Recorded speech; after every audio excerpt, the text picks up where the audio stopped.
Hi, I'm Alina, and this is the story of how I learned that some people believe they're entitled to others' compassion, that empathy is a weakness to exploit.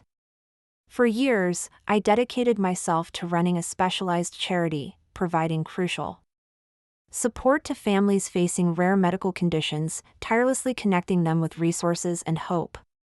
Then I discovered that my trusted head of fundraising, David, was secretly diverting donations, leaving vulnerable families without the help they desperately needed. This is the story of how I brought down a deceitful philanthropist and restored true aid to those who needed it most. I still remember the founding of Hope's Embrace. After my own family experienced a rare medical diagnosis, I saw the immense gaps in support systems. I poured my life into creating a charity that offered not just financial aid, but emotional and informational support, a true haven for struggling families. David, with his background in corporate philanthropy and his warm, engaging personality, was a natural fit for head of fundraising. He had a knack for inspiring generosity. "Alina, your dedication is extraordinary," he told me, his eyes gleaming with what seemed like genuine empathy. "With my ability to bring in resources, we'll change countless lives." Naively, I believed him. We worked tirelessly, raising millions and building a network of grateful families. The early days were a blur of heartfelt appeals and successful campaigns. I managed the family outreach programs, liaised with medical professionals, and ensured every dollar directly benefited our recipients. David, meanwhile, was the public face, effortlessly charming wealthy donors at galas and delivering passionate speeches that brought tears to people's eyes. He was a master at networking, always at the right place, meeting the right philanthropists and celebrities. My longtime friend and our volunteer coordinator, Maria, a kind and observant former social worker, often gave me subtle warnings. "David is very persuasive, Alina," she'd once remarked, a slight pause in her voice. "But always ensure the funds reach the people, dear, not just the headlines." I admired David's ability to attract funding and thought Maria was just being overly cautious. Hope's Embrace soared to prominence. Within 3 years, we were a nationally recognized charity, praised for our efficiency and our profound impact on the rare disease community. Our annual Beacon of Hope Gala was a must-attend event, drawing record donations. David, ever the charismatic leader, reveled in the spotlight. He was constantly appearing on talk shows, featured in charity magazines, and receiving prestigious humanitarian awards. "Our success is a testament to the power of collective compassion," he'd always say in speeches, conveniently glossing over the fact that he rarely interacted directly with the struggling families or witnessed the true depth of their need. I, on the other hand, was content to let the improved lives of our families speak for themselves.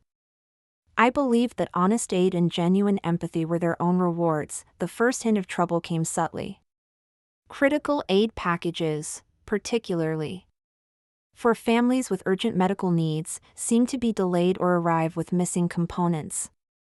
Then came the unexplained discrepancies in the financial audits, minor unaccounted sums in large donation batches, and oddly high service fee paid to an obscure consulting firm that didn't seem to offer any visible services. When I questioned David, he'd dismiss it with a casual shrug.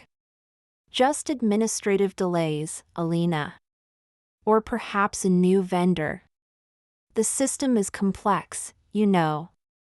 He always had a smooth answer, a confident smile, and a reminder of our overall growth in donations. And I, wanting to believe the best in my trusted colleague, pushed the nagging doubts aside. After all, he was handling the finances and the donor relations, leaving me free to focus on the family's. 4 years into Hope's Embrace's success, David announced a monumental global giving summit, an ambitious event designed to secure a multi-million-dollar endowment and expand our reach internationally. He had orchestrated it, emphasizing its importance for our future legacy. I arrived early, feeling a profound sense of foreboding. David and his newly appointed chief financial officer, a stern, unyielding man named Richard, were already there. looking unusually smug, their faces exuding an almost predatory excitement. As the grand convention hall filled with international philanthropists, government delegates, and charity leaders, David stepped onto the stage, exuding his usual air of charismatic leadership. "Good morning, esteemed champions of hope," he began, his voice booming with practiced sincerity. "Hope's embrace stands at the threshold of truly global impact. And to truly seize this moment, I am thrilled to announce a significant restructuring of our leadership." My heart pounded. Restructuring? What was he talking about? Effective immediately, David continued, his eyes sweeping over the influential crowd, intentionally avoiding mine. "Richard, my invaluable financial architect and strategic partner, will be taking on the newly created role of executive director. This move will provide the streamlined, decisive leadership that a global humanitarian organization like Hope's Embrace truly demands." A cold dread washed over me. This wasn't just about restructuring, this was about consolidating their control and pushing me out. "For too long," David added, his voice dripping with false concern, "our scaling efforts have been hampered by, shall we say, a certain overemphasis on individual case management. While Alina has been commendable in her hands-on efforts, her focus has remained too narrowly on individual families.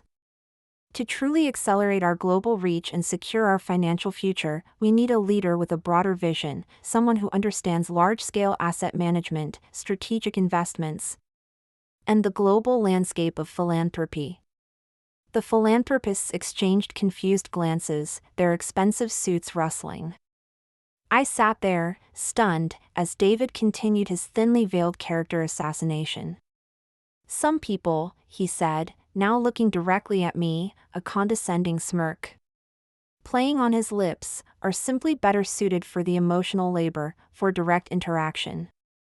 Alina's talent lies in comforting families, not in executive leadership. Her rigid adherence to direct aid and her lack of ruthless financial acumen have become a liability. It's time for her to gracefully step aside from any significant decision-making roles within Hope's Embrace." The room was silent, the air thick with unspoken judgment. Every eye was on me, waiting for my reaction. I could feel the pity, the schadenfreude, the silent condemnation. Everything I had built, every family I had supported, every ounce of compassion I had poured into Hope's Embrace, was being stripped away in front of everyone I knew. My mind raced, a whirlwind of anger and disbelief. David had orchestrated this, meticulously, cruelly. The delayed aid, the suspicious financials, Richard's sudden rise, it all clicked into place. They had been systematically isolating me, preparing for this very public betrayal. I stood up. Slowly, my chair scraping against the polished floor, the sound echoing through the vast hall like a gunshot. Everyone expected a scene, tears, an outburst, maybe even a desperate plea. Instead, I simply walked to the main stage, where a large, illuminated donation tracker showed millions raised for the new endowment. I calmly pulled out my tablet, wirelessly connected it to the display, and projected a series of documents onto the screen, overlaying the impressive figures. These were detailed audit reports, hidden bank transfers, and confidential testimonies from desperate families who had been denied aid despite the funds being allocated. "Remember who this charity is for, David," I said, my voice steady, betraying none of the turmoil raging inside me. "Because clearly, you've forgotten." Then, without another word, I turned and walked out, leaving behind the stunned silence and the damning evidence that exposed his fraud. That night, as I sat in my small apartment, surrounded by letters of thanks from grateful families and the quiet hum of my personal server, I made a decision. David thought he had one, but he had forgotten one crucial detail, something that would turn his moment of triumph into the biggest mistake of his treacherous career. As I powered up my laptop and began typing, a small, grim smile played on my lips. Tomorrow would be interesting indeed. After all, there's more than one way to provide hope, and I had learned more in years of direct, compassionate service than David had learned in all his years of charming donors and exploiting suffering. The next morning would bring changes that none of them saw coming, changes that would make them realize exactly how truly indispensable unwavering compassion and genuine integrity really were. The next morning dawned bright and clear. I arrived at the Hope's Embrace headquarters early, before anyone else, and waited. Precisely at 9 a.m., David strode through the grand entrance with Richard by his side, both wearing triumphant smiles that were about to be wiped from their faces. "Alina?" David's voice held a mix of surprise and annoyance. "What are you doing here? I thought after last night you'd have the dignity to stay home." I smiled, remembering the detailed financial audit and recipient testimonials. I had sent at 3 a.m. to the Attorney General's Charities Bureau, the IRS, and every major philanthropic watchdog organization. "Just wrapping up some loose ends, David, dear," I said sweetly. "But since you're here, we should probably talk about Hope's Embrace's future." "There's nothing to discuss," David interjected, his voice firm.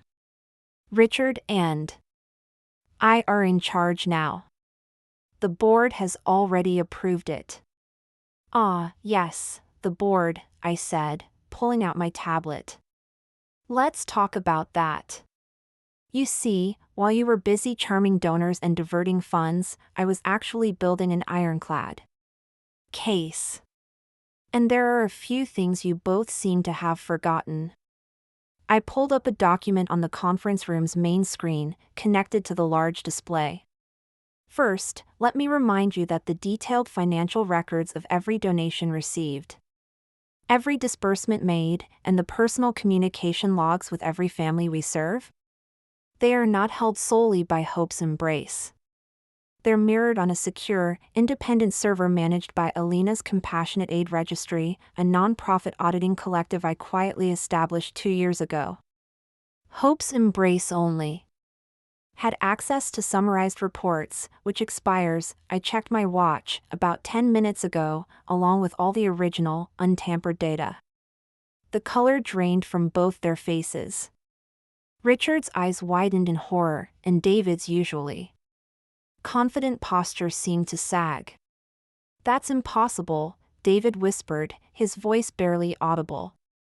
"You would never have thought of that." "And that's not all," I continued, pulling up more documents. "Those critical aid package delays and missing components, the unexplained discrepancies in financial audits, and the direct testimonies from desperate families denied aid. They weren't just administrative oversights, they were meticulously documented evidence of widespread embezzlement, fraud, and profound neglect, complete with bank statements, vendor invoices, and sworn affidavits. And they were all submitted to the Attorney General's Charities Bureau and the IRS's Exempt Organizations Division last night. Remember those administrative delays in our urgent medical supply deliveries, David? The ones you dismissed as system complexity? My longtime friend, Maria, whom you always considered just a volunteer coordinator, has a very keen eye for discrepancies and a fierce commitment to protecting vulnerable families." David collapsed onto a chair, his face slack with dawning realization. "The new vendor payments, the ones you brushed off as streamlining operations?" "Yes, those ones," I said. "They were just the beginning." Richard's face contorted with unadulterated panic. "You vindictive little, careful, Richard," I cut him off. "You might want to hear the rest before you finish that sentence. While you were busy announcing my supposedly graceful exit last night, I was ensuring that every major news network, every philanthropic watchdog, and every single one of our dedicated donors had all the evidence they needed for today's breaking headlines. You see, genuine compassion, unlike your manufactured goodwill, cannot be faked. Last night, I ensured the world finally knew the truth about their humanitarian hero and his financial architect. I pulled up my phone, showing dozens of notifications from furious donors and charity watchdogs already condemning Hope's embrace. Would you like to know how many calls for independent audits and criminal investigations are already being made by federal and state authorities? Or how many immediate withdrawals of multi-million-dollar endowments are already being announced by our top philanthropists? The room fell silent. Through the glass walls, we could see the other staff and early volunteers gathering, whispers spreading as they checked their phones, their faces a mixture of shock and profound disgust. David's perfect composure cracked as he frantically checked his phone, only to see it flooded with calls from angry board members and frantic legal teams. "You can't do this," he stammered, his voice trembling. "My reputation, the charity, your reputation and the charity's integrity ceased to exist the moment you decided to exploit vulnerable families and humiliate someone who genuinely believed in selfless aid," I finished for him.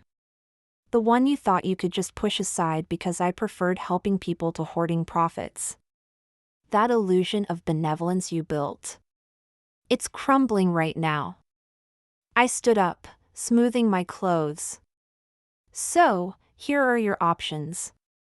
Option 1. You are arrested here, in your office, in front of your staff, and face a full public prosecution for fraud, embezzlement, and potentially criminal negligence, losing everything." David's face was ashen. "And option 2, he whispered, his voice barely audible. "Option 2, you both resign, effective immediately, citing unforeseen personal and ethical conflicts. You cooperate fully with the federal and state investigations, providing comprehensive testimony about the entire scheme and everyone involved, in exchange for a slightly reduced sentence. You forfeit all ill-gotten gains, your reputations will still be in tatters, but you might avoid maximum prison sentences. Richard will also receive a similar plea bargain if he cooperates. And I, Alina, will publicly commend your courage in stepping down for the good of the rare disease community." Richard's face had turned an interesting shade of green. "You planned this all along, didn't you? You've just been waiting for the right moment to destroy us." I laughed, but there was no humor in it. "No, Richard. I spent years trying to build an honest, impactful charity while you both took me for granted. I valued compassion and transparency, not deceit, while you collected illicit profits. I only planned this," I checked my watch again, "about 12 hours ago, after you called my empathy a liability in front of everyone we know. The authorities are outside right now, awaiting my signal. Time's running out. What's it to be?" The next hour was a blur of paperwork, federal agents, and signed confessions. By noon, I sat alone in what was now a quiet, strangely empty office, looking at the city skyline. The charity, once tainted by greed, was now truly ours again, the family's. But the victory felt bittersweet. Trust shattered like shattered hopes. Maria, my loyal friend, came to see me that evening, a weary but proud smile on her face. "Did it have to end this way, Alina?" she asked softly. "They gave me no choice, Maria," I replied, my voice gentle but firm. "They would have continued to exploit the suffering and betray the very people we swore to help without a second thought." She nodded slowly, understanding but somber. "What happens now?" I showed her the plans I had already drawn up, a complete restructuring of Hope's Embrace under new, ethical leadership, with renewed focus on transparent aid delivery and direct family support programs. Now, we would rebuild something even stronger, a charity truly dedicated to its mission, but this time, we'd do it without having to carry people who saw compassion as just a means to personal wealth. Over the next year, the newly reformed Hope's Embrace, under my sole leadership, flourished. Our aid reached every family, our transparency won us unprecedented donor loyalty, and our commitment to the rare disease community became a benchmark for other nonprofits. David and Richard were prosecuted, their names forever synonymous with Charity, fraud, and exploitation, serving significant prison sentences. We see each other only through grim news headlines of their downfall, a polite distance that masks the wounds that may never fully heal. Sometimes, late at night, I look at old photos of David and me from the early days of Hope's embrace and feel a twinge of sadness for the shared dream we once had. But then I remember that summit, the look of disdain on David's face, the way he dismissed my genuine empathy. In charity, and in life, true generosity is measured by impact, not by optics. He learned that lesson too late. As for me, I learned that sometimes, the quiet ones, the ones meticulously tracking every dollar and every life touched, are the ones you should watch out for. Because we're the ones who know how to build a case.